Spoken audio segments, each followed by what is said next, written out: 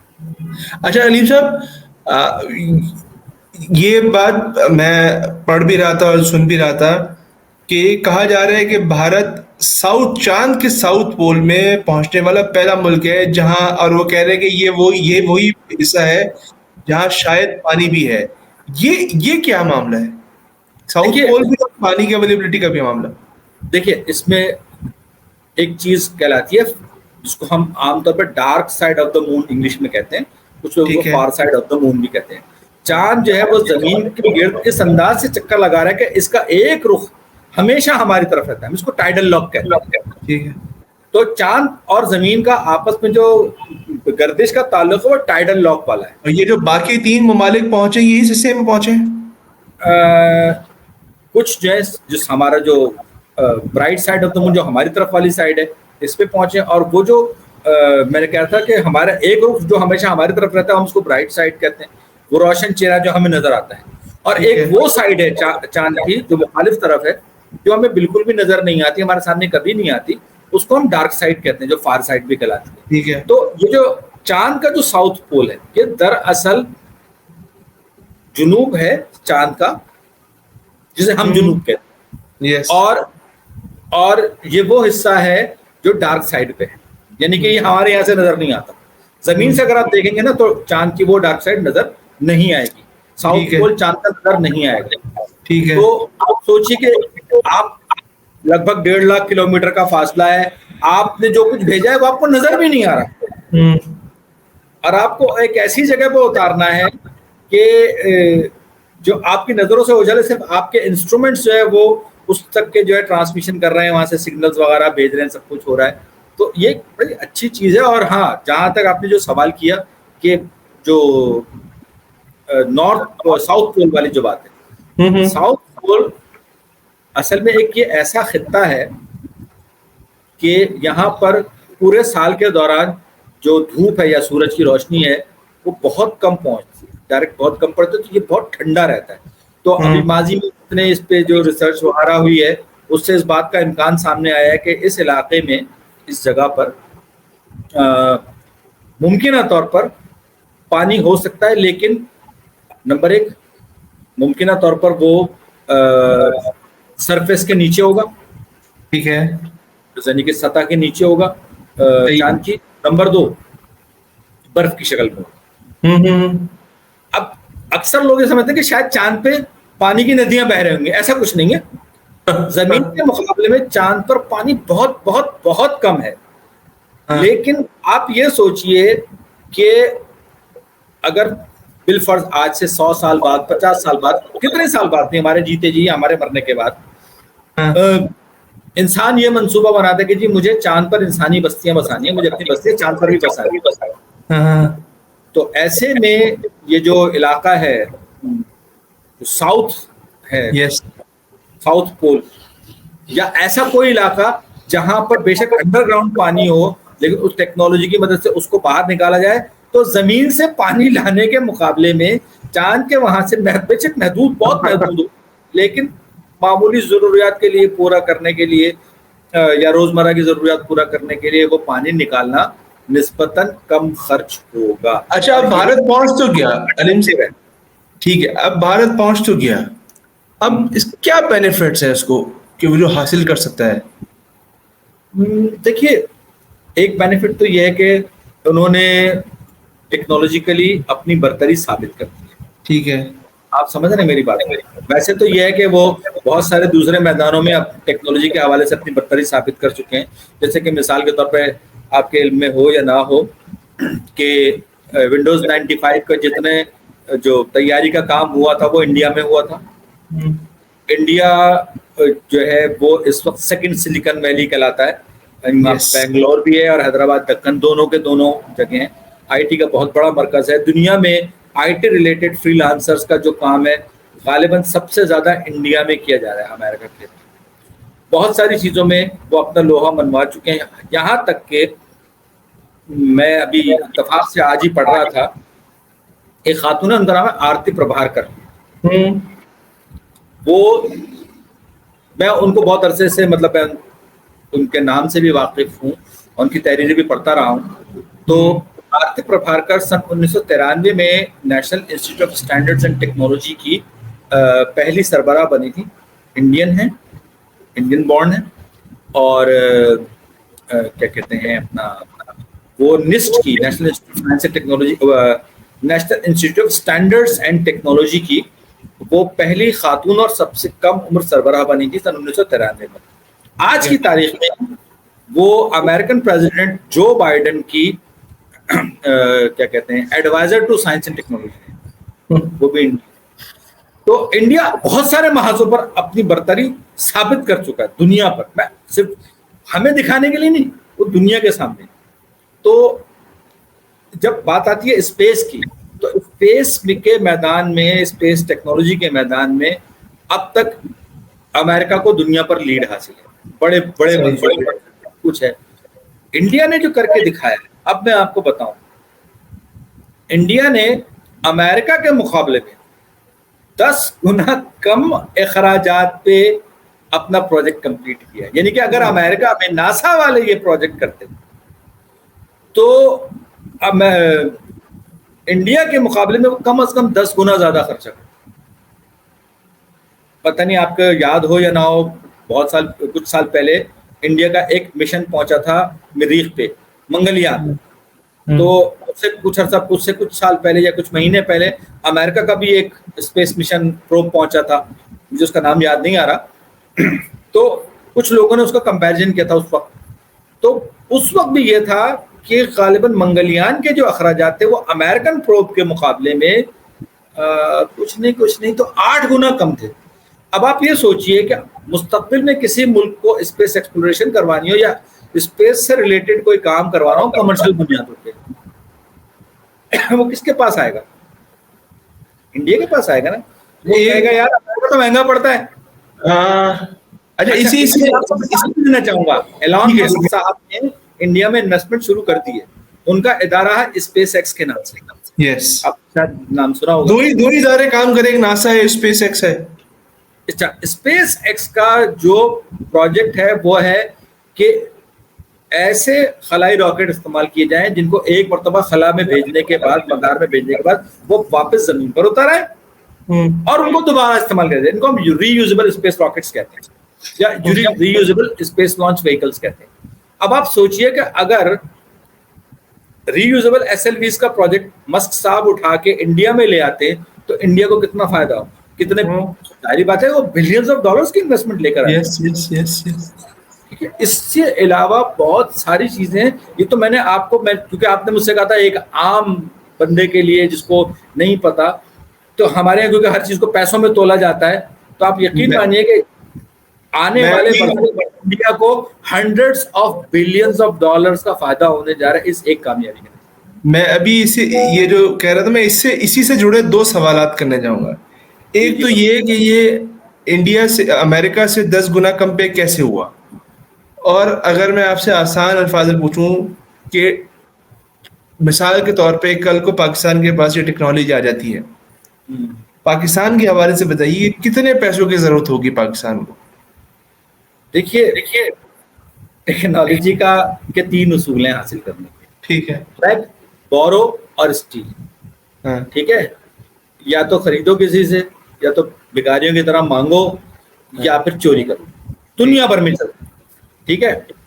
اچھا, ہمیں جس چیز پر کام کرنے کی ضرورت ہے, اگر آپ باہر سے لیں گے, یاد رکھیے گا دنیا کا کوئی بھی ملک مکمل ٹیکنالوجی ٹرانسفر نہیں کرتا.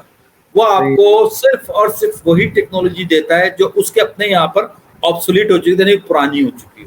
صحیح ہے, یہ دنیا کا دستور ہے. ظاہری بات ہے کوئی بھی ملک اپنے آپ کو خلاص نہیں کرنا چاہے گا کہ اپنی کٹنگ ایج ٹیکنالوجی اٹھا کے سارے بلو پرنٹس اور پوری کی پوری اٹھا کے آپ کو ٹرانسفر کر دے. ٹھیک ہے, تو اس کے لیے آپ کو خود کو قابل بنانا پڑے گا.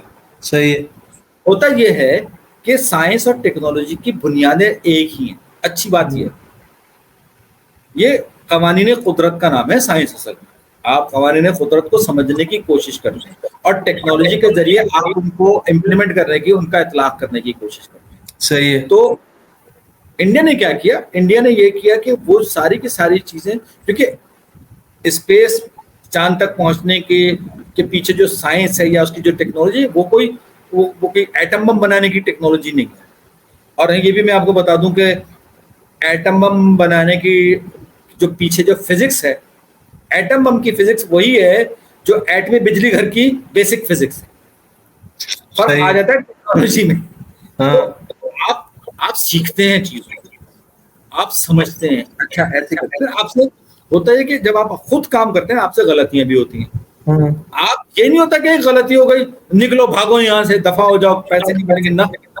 آپ کو پتا ہوتا ہے کہ یار یہ جو ایسا ہے کہ اس میں ہم سے غلطیاں ہوں گی. یہی وجہ ہے کہ 2019 میں جب چندریان 2 مشن ناکام ہوا تھا تو ایسا نہیں تھا کہ انڈیا والے ہاتھ پہ ہاتھ دھر کے بیٹھ گئے یا لوگوں نے ان کو گالیاں بکی، برا بھلا کہا.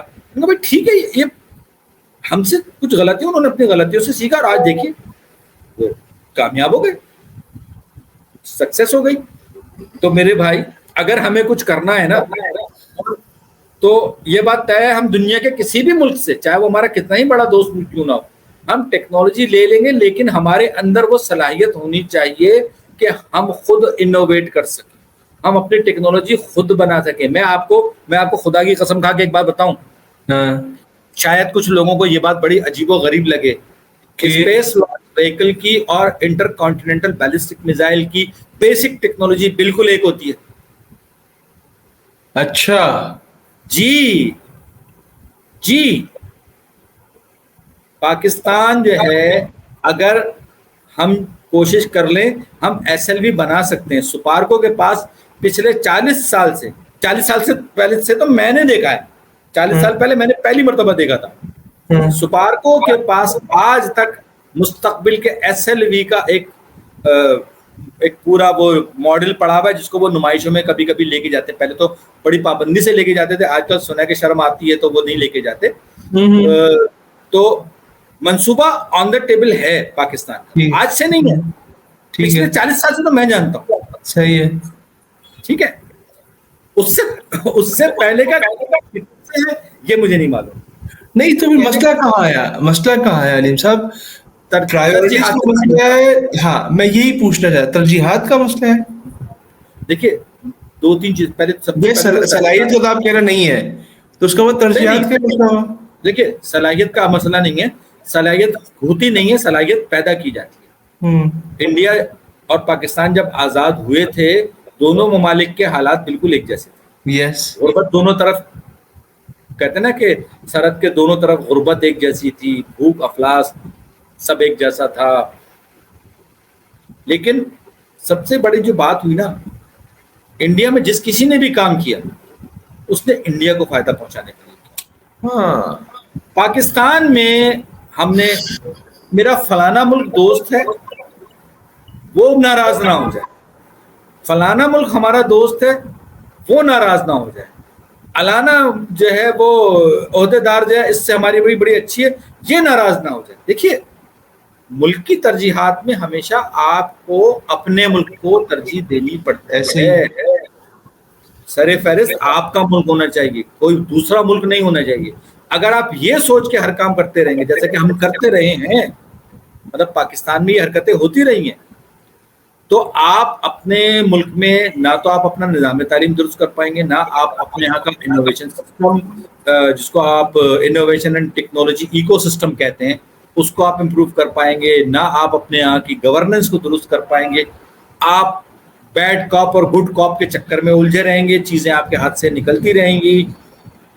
SLV کا پروجیکٹ میں اپنی آنکھوں سے دیکھ چکا ہوں، بہت معذرت کے ساتھ لوگوں کو برا لگے گا لیکن سپارکو کی ترجیحات درست نہیں ہیں. آپ کر سکتے ہیں، آپ کے پاس صلاحیت ہے، لیکن پرابلم یہ ہے آپ اپنی ترجیحات پہ تعین نہیں کر پائے.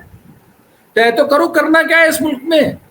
ہمارے ترجیح میں تو ہر مرتبہ یہی دیکھتا ہوں، ہمارے ترجیح میں یہ ہے کہ عوام پر زیادہ سے زیادہ ٹیکس لگاؤ اور بیرون ملک جا کے بھیک مانگو، لیکن اپنی عیاشی والی زندگی پہ کوئی سمجھوتا نہ کرو. چلے میں اپنے سوال کو دوبارہ مولڈ کرتا ہوں. ظاہر دنیا بھی پڑی ہوئی ہے، موقع بھی ہے. آج پاکستان طے کر لے کہ پاکستان نے یہ اگلا ٹارگیٹ پاکستان کا یہ ہوگا, کون سے 2-3 بڑے کام ہیں جو آپ سمجھتے ہیں یہ کر لے تو ہمیں یہ چیز اچیو ہو جائیں گی ہمارے اس میں؟ سب سے پہلا کام ہمیں اپنی تعلیم کو درست کرنا. یقین مانیے میں جب بھی میں آپ کو بتا دوں کہ میں بذات خود سرکاری اسکول اردو میڈیم کا پڑھا ہوا ہوں. MSc فزکس میں نے کیا ہے. اللہ کا شکر ہے سائنس کو جانتا ہوں. میں یہ دعویٰ نہیں کرتا کہ میں کوئی سائنٹسٹ ہوں, لیکن کم از کم آؤٹ لائن جانتا ہوں سائنس کی. لیکن اس وقت جو صورتحال ہے, ہم اپنے بچوں کو جو تعلیم دے رہے ہیں نا, ہم ان پہ ہر چیز کو مسلط کرتے چلے جا رہے ہیں. یہ بھی پڑھ, یہ بھی مسلط کر دو, وہ بھی مسلط کر دو, وہ بھی مسلط کر دو. دیکھیے, اور دوسری چیز یہ کہ ہم یہ چاہتے ہیں کہ 6 سال کا بچہ آئنسٹائن بن جائے. دیکھیے 6 سال کی عمر میں آئنسٹائن بھی بچہ ہی تھا, وہ آئنسٹائن نہیں تھا. خدا کے لیے بچے کو پہلے بچہ رہنے دیجیے, اس کو بچہ بنا رہنے دیجیے, اس کے تجسس کو ختم نہ کیجیے. ہمارا تعلیمی نظام کیا کرتا ہے, بچے کا جو فطری تجسس ہوتا ہے سب سے پہلے اس کو چھینتا ہے اور آگے چل کر اس کو سسٹم کا غلام بناتا ہے. جب آپ ذہنی طور پہ غلامی کرتے ہیں اور آپ اندر سے طے کر لیتے ہیں یار یہ سسٹم اس میں کچھ بہتری آ ہی نہیں سکتی, کچھ بدل ہی نہیں سکتا یہاں پہ, پھر آپ جب شروع سے یہ ہتھیار ڈال کے چلیں گے پھر کیا ہوگا, آپ دنیا کے کسی بھی ملک میں جائیں گے, آپ وہاں جا کر بھی لوگوں کی غلامی کر رہے ہوں گے. یہاں پر آپ کا آقا کوئی اور ہے, وہاں پر کہیں پر اقال باندھے ہوئے ہوگا, تو کہیں پر سوٹ بوٹ میں ہوگا, کہیں پر عربی بولنے والا ہوگا, تو کہیں پر انگلش بولنے والا ہوگا, کہیں پہ فرینچ بولنے والا ہوگا. لیکن ہاں آپ ہمیشہ آقا تلاش کرتے رہیں گے. ہمیں اپنے بچوں کو جو تجسس ہے, بچے کا فطری تجسس ہے, اس کو ختم نہیں کرنا چاہیے. سب سے پہلی بات تو میں سمجھتا ہوں یہ تعلیمی نظام کے ذریعے. ہمارا تعلیمی نظام بد سے بدتر, بدتر سے بدترین, اور بدترین کے آگے کیا حد ہے مجھے نہیں پتا, اس طرح سے پہنچتا جا رہا ہے, لڑکتا چلا جا رہا ہے, پتہ نہیں کہاں جا کے ٹکے گا. پہلی چیز. دوسری چیز, ہمیں ہمارے معاشرے میں ہم لوگوں کو دیانتداری کی عادت ہمارے اندر ختم ہو چکی ہے. دیکھیے سائنس کہنے کو ایک مضمون ہے, لیکن اس کو پڑھنے کے اور پڑھانے کے بھی تقاضے ہیں, سائنٹیفک ریسرچ کے بھی کچھ تقاضے ہیں, اور اس میں سب سے اہم تقاضا جو میرے اندازے کے مطابق وہ ہے دیانتداری. دیانتداری سے مراد یہ ہوتی ہے کہ آپ جب کمٹمنٹ کر لیں آپ اس کو صحیح وقت پہ پورا کریں, صحیح طرح سے پورا کریں. جیسے آپ چل رہے ہیں, جو آپ کو ریزلٹس مل رہے ہیں, آپ ان کو صحیح طریقے سے انٹرپریٹ کریں, بےایمانی نہ کریں, سچ بولیں. یہ دیانتداری ہمیں انسٹیٹیوشنل لیول پر, ایجوکیشنل لیول پر, سوسائٹل لیول پر, ہر لیول پر ہمیں چاہیے, ہمیں شدید ضرورت ہے کہ ہم اپنا ایک وہ جو چولا ہے اتار کے جو ہم نے زبردستی کا پہناوا ہے انسان کے بچے بنے. ٹھیک ہے, ہمیں بہت زیادہ لمبی چوڑی درستگیاں کرنے کی ضرورت نہیں ہے, ہاں ہمیں لمبے عرصے تک درست رہنے کی ضرورت ہے. نظام تعلیم ایسا ہو جو ہمارے بچوں کو متجسس بنائے, ان کے اندر کیوریوسٹی کو بڑھائے, اور ان کو ایک اچھا شہری, ایک اچھا انسان بنائے. معذرت کے ساتھ موجودہ نظام تعلیم سے غلام بنا ہے. اچھا علیم صاحب, ابھی آپ نے چندریان کا ذکر کیا کہ یہ پورے پروجیکٹ کا نام ہے, تو اس میں ہم نے 2 بھی دیکھا, 3 بھی دیکھا, تو یہ کیا, یہ ناکامی کے بعد 2 کے بعد 3 ہوا تھا, اگر یہ 3 ناکام ہو جاتا تو 4 ہو جاتا؟ یہ بالکل عوامی سوال ہے, یہ نمبرنگ کس کام کی ہے؟ بھائی مجھے یہ تو نہیں پتا کہ 3 کے بعد اگر خدا نخواستہ ناکام ہو جاتا تو 4 ہوتا یا نہیں ہوتا, لیکن میں اتنا ضرور جانتا ہوں کہ چندریان 2 اور چندریان 3 لگ بھگ آئیڈینٹیکل ہیں, بالکل ایک جیسے پروجیکٹس ہیں. دونوں کی اسپیسیفیکیشنز اور جو دوسری جو ڈیٹیلز ہیں, پروجیکٹ ڈیٹیلز, وہ لگ بھگ ایک جیسی ہی ہیں. اس میں بھی روور تھا, اس میں بھی روور ہے, اس میں بھی لینڈر تھا, اس میں بھی لینڈر ہے, اس میں بھی آربیٹر ہے, اس میں بھی آربیٹر تھا. تو چیزیں لگ بھگ, بنیادی جو مقصد ہے وہ یہ ہے کہ چاند پر ایک بالکل الگ اینگل سے ایسی تحقیق کی جائے جو اس سے پہلے کسی نے نہ کی. بنیادی نقطہ یہ ہے اس میں. تو وہ کام مجھے نہیں پتا کہ چندریان 4 اگر مثال کے طور پہ اگر یہ اسی ریسرچ کو مزید آگے بڑھانا چاہتے ہیں کہ انہوں نے کہا کہ جی ایک سکسیس ہمیں ہو گئی ہے, تو ہو سکتا ہے اب جو چندریان 4 آئے گا یا کسی اور نام سے چاند کے لیے ان کا مشن آئے گا. تو میرا جہاں تک اندازہ ہے اس کے جو پروجیکٹ اسپیسیفکیشنز جو ہیں, جو منصوبے کی جو جزیات ہیں, وہ چندریان 3 اور چندریان 2 کے مقابلے میں خاصی بہتر ہوں گی, خاصی تفصیلی ہوں گی. ظاہری بات ہے ایک جگہ پہ آپ اتار چکے تو اب اس سے ہٹ کے کسی اور جگہ اتاریں گے, اور اس میں ہو سکتا ہے کہ جو آلات ہوں وہ اس سے زیادہ بہتر ہوں, اور بہت ممکن ہے کہ وہ منصوبہ انٹرنیشنل کولیبوریشن کے تھرو کیا جائے. ابھی تو انڈیا نے اپنا یہ پورا کا پورا جو پروجیکٹ ہے, میں کہیں پڑھ رہا تھا, چندریان 3 کا جو پروجیکٹ ہے اس کی جو ٹوٹل کاسٹ ہے وہ 9 کروڑ امریکن ڈالر کے برابر. آپ کو ایسٹیمیٹ کے طور پہ بتا دوں, یہ جو امریکہ کا جو F-16 کا جو لیٹسٹ ہے F-16I, غالباً F-16I کی جو قیمت ہے وہ بھی غالباً $90 ملین سے زیادہ ہے, 9 کروڑ ڈالر سے زیادہ ہے. تو چندریان 3 کا پورا مشن جو ہے وہ ایک F-16 سے بھی کم میں پڑ گیا ان کو. اب آپ کیا سوچیں نا, کچھ نہیں ہے, آپ ان ہاؤس سے سارا اس لیے ٹیکنالوجی اویلیبل ہو مقامی. دیکھیے سب سے اہم چیز ہوتی ہے کہ چیزیں مقامی طور پر دستیاب. میں اگر ان ہاؤس ساری چیزیں ہو رہی ہوں, جی میں اگر آپ مجھ سے بات کریں گے, میں جب پھٹ پڑوں گا نا پھر میں آپ کو بتاؤں گا کہ ہمارے یہاں مقامی طور پر جو کچھ بنانے کی کوششیں کی گئی تھیں ان کوششوں کو کس طریقے سے ناکام کیا گیا تھا, ان منصوبوں کو, ان اداروں کو کس طرح سے تباہ کیا گیا ہے ہمارے ملک میں. تو اس لیے میں صرف تقاضا کر کے چھوڑ رہا ہوں کہ بھائی خدا کے لیے مقامی چیزوں پر, لوکلی مینوفیکچرڈ, لوکلی ڈیولپڈ چیزوں پر کام کیجیے. اچھا چلے, ریاست اور اداروں کی طرف سے اگر کچھ غیر سنجیدگی ہے یا ایشو ہے یہ تو اپنی جگہ موجود ہے, ظاہر ہے یہ ٹھیک بھی ہو سکتی ہے نا, لیکن میں بطور قوم آپ سے ذکر کروں گا. ابھی چندریان 2 ناکام ہوا تو ہم نے بڑے میمز بنائے, بڑا مذاق اڑایا انڈیا کا کہ یار یہ جائیں گے چاند پر. آج 4 سال بعد انڈیا چاند پر پہنچ چکا ہے, تو اب بھی ہم میمز بنا رہے ہیں مگر دوسرے انداز میں بنا رہے ہیں. یہ ہماری سنجیدگی کا بھی ایک معاملہ ہے کہ ہم کب سنجیدہ ہو کے سوچیں گے نہیں یار. وہ ایک تو ہوتا ہے نا, کچھ لوگ ہوتے ہیں کہ اپنی کامیابی سے خوش ہوتے ہیں, کچھ لوگ بولتے ہیں کامیاب تو ہونا نہیں, دوسرے کی ناکامی کو جو ہے نا کپڑے اتارو. ہمارا یہ تاثر, ہماری عادت کب ختم ہوگی؟ بھائی معذرت کے ساتھ یہ تو اللہ کے فیصلے ہیں, کیونکہ ہم تو اپنے آپ کو بدلنے کے لیے تیار نہیں ہیں. آپ مجھے ایک بات بتائیے, آپ تو انڈیا اور پاکستان کی بات کر رہے ہیں نا, یا یہ بتاؤ کہ ہم پاکستانی من حیث القوم, اگر ہم میں سے کوئی ایک پاکستانی کامیاب ہو جاتا ہے, شہرت حاصل کرتا ہے, اچھا نام بناتا ہے دنیا میں, ہم اس کے ساتھ کیا کرتے ہیں؟ بالکل ایسے ہی, بالکل ایسے ہی. کیا ہم اس کی ٹانگ نہیں کھینچتے؟ آپ بار بار چندریان کی بات نہ کیجیے.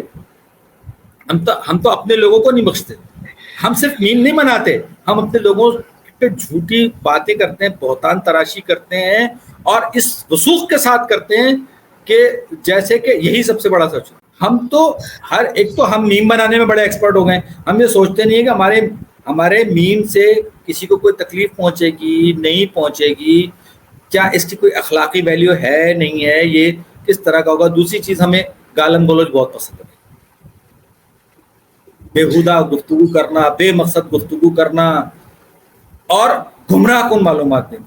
ایسے ہی وہ پہنچ گئے وہاں پہ چاند پہ, آپ ان کو مبارکباد دیجیے, ایک سوفسٹیکیٹڈ, ایک شائستہ قوم کا ہونے کا ثبوت دیجیے. ٹھیک ہے جی, انڈیا آپ کا دشمن ہے, من حیث القوم آپ اس سے دشمنی کیجیے, لیکن ہر مرتبہ ہمیشہ جو دشمنی کا جذبہ ایسا نہیں ہوتا کہ آپ سامنے والے کو گالی ہی دیتے رہے. تو میں کچھ سدھارنا ہے میرے بھائی. مجھے 2019 کا وہ وقت یاد ہے جب چندریان 2 ناکام ہوا, تو ہمارے اس وقت کے وزیر سائنس فواد چودھری تھے, تو انہوں نے ایک ٹویٹ کی کہ جو کام آتا نہیں ہے وہ کرتے کی ہو, اور اس پہ پھر انہوں نے ہیش ٹیگ لکھا انڈیا.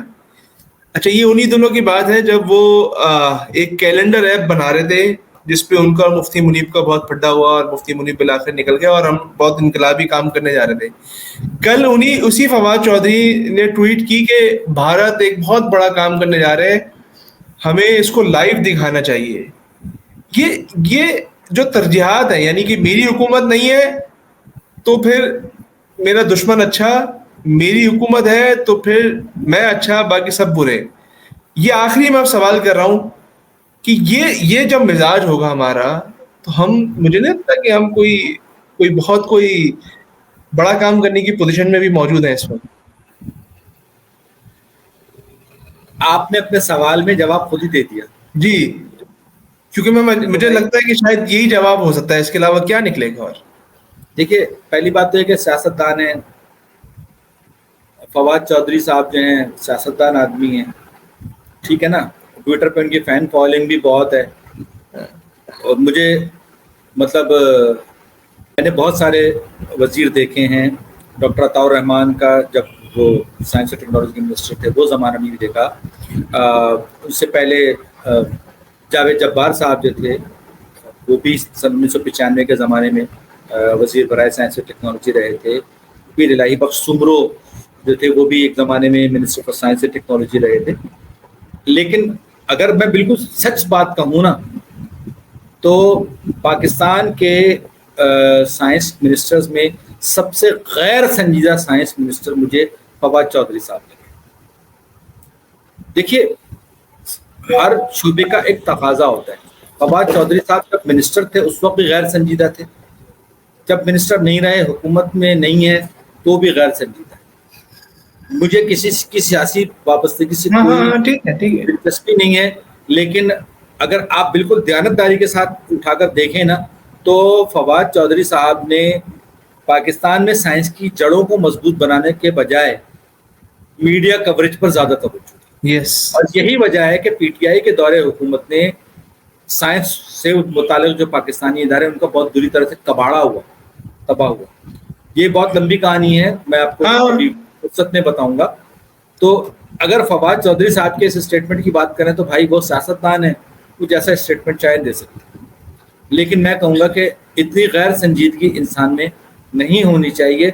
اس بات سے قطع نظر آپ وزیر ہیں یا نہیں ہیں, دیکھیے اس بات کو سمجھنے کی ضرورت ہے کہ یہ جو کام ہوا ہے, جو انڈیا نے اس وقت کام کیا ہے چندریان پر پہنچنے کا, اگر آپ کو واقعی اس کا جواب دینا, دیکھیے آپ انڈیا نے ایٹمی دھماکے کیے, آپ نے کہا ہم بھی جواب دیں گے, ہے نا. اب انڈیا نے چندریان 3 اتارا چاند پہ, آپ کا من حاصل قوم کیا جواب ہونا چاہیے؟ ہم بھی اس کا جواب لے کر آئیں گے, ہم تیاری کریں گے آج سے. کیا ہم یہ جواب دینے کو تیار ہیں؟ دل پر ہاتھ رکھ کے بتائیں. ہم سب جانتے ہیں اچھی طریقے سے کہ اس ایک جواب کو پانے کے لیے ہمیں بہت زیادہ مشقت کرنا پڑے گی. شاید وہ وقت آ جائے جب ہم یہ جواب دینے کے لیے تیار, جب پاکستان میں اپنے کسی اسٹیشن سے, سومیانی کی طرف سے یا کہیں اور سے, ایک راکٹ فضا میں بلند ہو اور پاکستان کا کوئی آربیٹر اور لینڈر جب وہ چاند پر پہنچے, چاند پہ اترے, اور پاکستان میں کسی علاقے میں اس کا جو گراؤنڈ کنٹرول ہے وہاں سے سب کچھ کنٹرول کیا جا رہا ہو, دنیا کی نظر پاکستان کو, یہ منزل آ سکتی ہے. شاید جلدی آ جائے, شاید 30 سال میں جائے, شاید 20 سال میں آ جائے, لیکن کم از کم ہم اپنی سمت درست کریں. مجھے سیاست اپنی جگہ پر, لیکن احسن اقبال صاحب بہت سلجھے ہوئے آدمی ہیں, اور انہوں نے سن 1997 کے زمانے میں پروگرام سن 2010 شروع کیا تھا, بڑا طریقے والا پروگرام تھا, پتہ نہیں کیوں سب برباد ہو گیا. تو اس کے پروگرام میں یہ تقریب تھی, تو اس سے خطاب کرتے ہوئے انہوں نے کہا کہ من حیث القوم ہماری ترجیحات غلط ہیں. ہم نے ٹرین پکڑ لی ہے, ٹرین چلنا بھی شروع ہو گئی ہے, لیکن جس منزل پہ ہمیں پہنچنا ہے ٹرین کا رخ اس طرف ہے ہی نہیں, اس کے مخالف سمت میں جا رہے ہیں. نتیجہ کیا ہے, جس منزل پر ہمیں پہنچنا ہے ہم اس منزل کے قریب پہنچنے کے بجائے دور ہوتے چلے جا رہے ہیں. ہمارا معاملہ بھی یہی ہے میرے بھائی, ہماری ترجیحات بھی درست نہیں ہیں, ہماری حکمت عملی بھی درست نہیں ہے. ہمیں ہر چیز کو بہت سوچ سمجھ کر یہ بات مد نظر رکھتے ہوئے کرنا ہوگا کہ ہمارے ملک کا اس میں کیا فائدہ ہے، میری ذات کا نہیں، میرے انسٹیٹیوشن کا نہیں، میرے ملک کا. جب تک آپ کو شاید میری بات یہ کچھ سیاسی نظر سے لگے، لیکن میں کسی بھی سیاستدان یا ڈکٹیٹر کی بات کو نہیں دہرا رہا ہوں. میں حقیقت میں یہی بات کر رہا ہوں کہ ہماری ترجیح سب سے پہلے پاکستان ہونی چاہیے. آپ مجھے بتائیے، پاکستان کا اعلیٰ ترین تعلیم یافتہ بچہ، بہترین، پتہ اس کا خواب کیا ہوتا ہے؟ مجھے امریکہ کی نیشنلٹی مل جائے، مجھے برطانیہ کی نیشنلٹی مل جائے، مجھے نیوزی لینڈ کی نیشنلٹی مل جائے، مجھے آسٹریلیا کی نیشنلٹی مل جائے. ہمیں مطلب ایسا لگتا ہے کہ جیسے کہ شاید جنت یہیں پر ہے. اور یقین کیجئے، میرے اپنے واقف کاروں میں بہت سارے لوگ ہیں، امریکہ پہنچ کے، برطانیہ پہنچ کے وہاں کی نیشنلٹی لے کے کہتے ہیں ہمارے تو جو جنم سفل ہو گیا، ہم تو کامیاب ہو گئے اپنی زندگی میں. تو بھائی میرے، جب اس ملک کا پڑھا لکھا سلجھا ہوا طبقہ برداشت نہیں کرے گا اور وہ سب کچھ ایسے لوگوں پہ چھوڑ چھاڑ کے چلے جائے گا جس کے اپنے مفادات کہیں اور ہوں گے، تو بھائی میرے وہی ہوگا جو ہو رہا ہے اور یہی ہوتا رہے گا. باتیں آپ کے ساتھ ماشاءاللہ سے اب 40 منٹ سے اوپر ہو چکا ہے، تو باتیں تو بہت ساری ہیں. چندریان صرف ایک منصوبہ نہیں ہے، من حیث القوم اگر میں کہوں تو ہم سب کے منہ پر تماچا، ہماری سوچ پر تماچا، ہمارے سوچنے کے انداز پر تماچا. یہ ایک طرح سے تازیانہ عبرت ہے جو قدرت کی طرف سے ہمیں پڑا ہے. اللہ تعالیٰ بھی ہمیں یہ بتانے کی کوشش کر رہا ہے کہ دیکھو تم سدھر جاؤ، ورنہ کیا پتا تمہارا آنے والے وقتوں میں اس سے بھی برا حال ہو جس پر تم کو. سمجھنے والا ہے سمجھ جائے، نہیں سمجھنے والا ساری زندگی کوشش کرتے رہیں گے، نہیں سمجھے گا. اب میں اگر آپ مجھ سے پوچھیں گے نا تو میں یہ کہوں گا کہ بھائی پاکستان کا ہم لوگوں کا معاملہ یہ ہے کہ انڈیا چاند پہ پہنچ گیا اور ہمارے دماغ ساتویں آسمان پہ. پہلے ہمیں اپنے دماغوں کو زمین پہ لانا پڑے گا، گراؤنڈ ریالٹیز کو سمجھنا پڑے گا، وہ خاک نشینی اختیار کرتے ہوئے بلند خیالی پہ عمل کرنا، سوچ سمجھ. نٹس اینڈ بولٹس بہت سارے ہیں، بہت لمبی تقریریں کر سکتا ہوں، مجھے بھی بولنے کا بہت زیادہ شوق ہے. پتہ نہیں لوگ آپ کا اتنا لمبی تقریر سن پائیں یا نہیں سن پائیں. میں نے تو جو جواب دینا تھا میں نے دے دیا. میرا خیال ہے کہ اس سے مزید بات کچھ کرنے کے لیے رہ نہیں گیا ہے. ہم دعا ہی کر سکتے ہیں، کوشش کر سکتے ہیں کہ جہاں ہم آج پہنچے ہیں اس سے واپسی کا سفر شروع کریں اور جتنا بہتر کر سکتے ہیں اپنے ملک کے لیے، اپنے لیے وہ کریں. علیم صاحب، آپ کا وقت دینے کے لیے بہت شکریہ، اور جتنی آسانی کے ساتھ، جتنی تفصیلی انداز میں آپ نے سمجھایا، میرا نہیں خیال کہ ہم اس کے علاوہ اس پورے معاملے کو سمجھ سکتے تھے. آپ سے پھر انشاءاللہ کوشش کریں گے کسی اور معاملے کے ساتھ دوبارہ پروگرام کریں. آپ کی آمد کا بہت شکریہ علیم صاحب. اوکے بھائی، بہت بہت شکریہ. اللہ حافظ. اللہ حافظ.